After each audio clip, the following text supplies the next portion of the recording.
Déportation de masse, démantèlement du ministère de l'Éducation, criminalisation de la pornographie et de l'avortement, fin des efforts de lutte contre le réchauffement climatique. Maintenant que Donald Trump est élu, beaucoup dans son camp veulent qu'il applique ces mesures, issues d'un document explosif, le projet 2025. Just look at this right-wing Project 2025.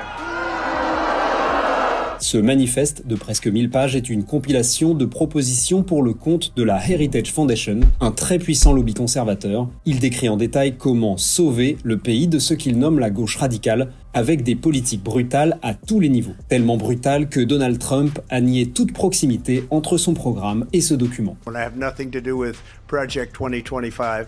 That's out there. I haven't read it. I don't want to read it. Le site du projet 2025 écarte également tout lien, mais voilà, dans les 400 auteurs du manifeste, CNN a dénombré 140 personnes qui ont travaillé pour la précédente administration Trump. Le Washington Post a rapporté de son côté des contacts fréquents entre l'équipe de campagne de Trump et celle du projet.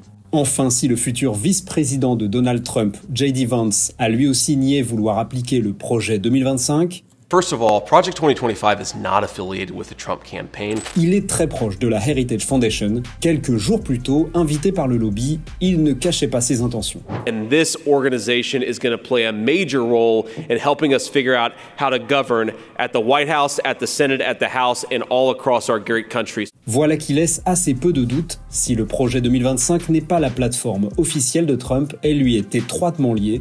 Il suffit d'ailleurs de regarder en arrière pour s'en assurer. En 2018, après 2 ans du premier mandat de Trump, la Heritage Foundation se vantait d'avoir inspiré 64% de ses décisions. Si le Trump de 2025 s'inspire des mêmes sources, les États-Unis pourraient passer par une révolution conservatrice.